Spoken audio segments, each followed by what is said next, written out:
Another gunpowder empire that we want to take a look at in this unit are the Manchus, or what become known as Qing China. Now, we just very recently talked about Ming China. But what we talked about with Ming China was after the rule of the Yongle Emperor, the Ming dynasty kind of retreats within the borders of China and they become very isolationist, especially politically. They don't actively pursue any kind of expansion or any kind of empire, either in the Indian Ocean or to the west or to the north, which is typical of Chinese dynasties. When they gain stability, they attempt to either subdue the northern nomads or expand west to gain more access and more control over the Silk Road.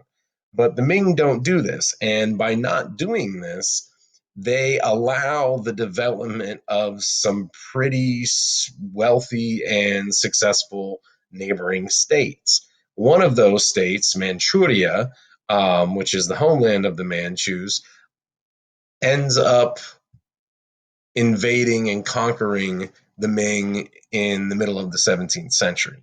Now, the Manchus are traditionally semi nomadic pastoralists. They have lived and existed north of the Great Wall for centuries on the border with Korea. But before Ming isolation, there never really was an opportunity for them to develop a organized, powerful state. Previous dynasties like the Tong, like the Sui, like the Han, had always made sure to kind of sow the seeds of discontent and keep the different Manchu and Mongol tribes at war or bickering with one another. But again, the isolation of the Ming and their decision to just simply kind of close the ranks and be less involved with the politics of East Asia allows a pretty strong centralized Manchu state to develop. Well, in the early 1630s, that Manchu state forms a military alliance with several of the remaining Mongol states in and around the Great Wall, and they successfully invade in the early 1630s.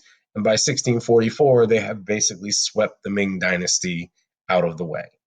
Now, with this power vacuum in place, the Manchus established what is known as the Great Qing Dynasty.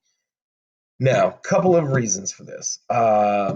Similar to what the Mongols did when they took over China, the Manchus, because of their perceived barbarianness, right? Because again, the Chinese see basically everyone outside of China as barbaric. They see themselves as the center of the earth and the center of culture and civilization, the Middle Kingdom. Um, the Manchus adopt a Chinese name for their dynasty. Okay. Similar to how the Mongols identify themselves as the Yuan dynasty, the Manchus identify themselves as the Qing. Um, this is partly to appease the Chinese population because they want to see this as just another, assimilation of new people into Chinese culture, that this is just yet another Chinese dynasty, that this isn't, a foreign invasion. Um, it's also to kind of legitimize their authority as well. And the Manchus do use Chinese experience and Chinese knowledge to benefit themselves. They allow um, Chinese language to continue to be used in terms of like government documents and correspondence. They do, hold on to Confucian piety and social structure. They use Chinese administration techniques. They adopt Chinese gunpowder technology into their army as well. Um, but the one thing that the Qing dynasty doesn't do is that, similar to the Mongols, the leadership of the empire, which is restricted to only Manchu people, um, completely kind of disavows and separates themselves from traditional Chinese culture. They allow the Chinese to continue to maintain the government, but they exclude them from positions of power. They exclude themselves from the Chinese culturally because they see Chinese culture as soft and weak and submissive. Um, which, I mean, coming from people who are, semi nomadic pastorals, it's understandable that Chinese culture, literature, writing, art, agriculture could seem soft and, is feminine to them, right? Um, Now, one of the things that the Qing do very differently than the Ming is they are not isolationists, they are expansionists. And they begin a very aggressive westward expansion. And just like other dynasties in the past, their goal is to unify East and Central Asian peoples all under one single Chinese banner. Um, by the 1680s, the Manchus, with gunpowder technology well in hand, they basically turn the tables on their Mongol allies and they conquer them to the north in the 1680s. They expand southward and conquer Tibet along the Himalayan mountain range by the 1720s. By the 1780s, they have expanded now west and captured the Turk state of Jianjing.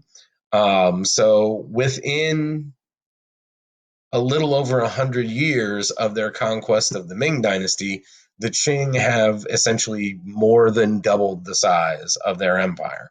And what you see as modern day China on a map, those are the boundaries that are roughly established by the Qing during this time period. So, this is very similar to the process of Russification that we just talked about in Russia. However, the assimilation of the conquered peoples in those new territories is vastly different than Russification.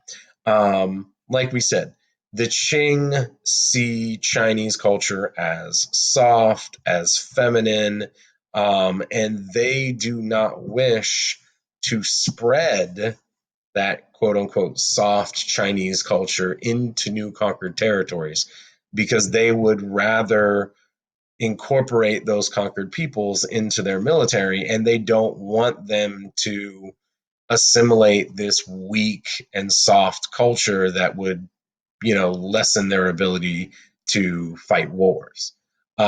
So, unlike what happens in Russia, the Qing limit Chinese migration into these new lands. In conquered areas, the existing local leadership, even if it's non Chinese, even if it's, Mongol or Turkic or, Muslim or Arabic or Tibetan, the local leadership is basically kept in place. And the upper classes in those areas are given financial incentives to accept Qing control and to entice them to cooperate with the Qing government. As long as conquered areas maintain political loyalty to the Qing are basically very tolerant of their customs, their religion, their ways of life, especially religiously. Islam, Buddhism, shamanism, all of these things are tolerated under the Qing. Now, so far, what I'm saying here should sound really, really familiar to you because this essentially kind of sounds like the Mongols. As long as you get along, you don't cause trouble, you don't pay taxes, then you're essentially left alone. However, one of the big differences between the Qing dynasty and the Yuan dynasty with the Mongols is that the Qing, once they conquered China, they abandoned pastoralism very, very quickly. And they openly accept Chinese agriculture, especially with the success of the fast-growing champos rice. And what happens is between the Russian expansion east into Siberia and the Chinese expansion west into Central Asia, you basically see, not completely, but for the most part, the end of pastoralism on the Asian continent. I mean, some small pastoral groups survive and still exist to this day, but large scale pastoralism basically comes to an end thanks to the expansion of Russia and Qing China, right?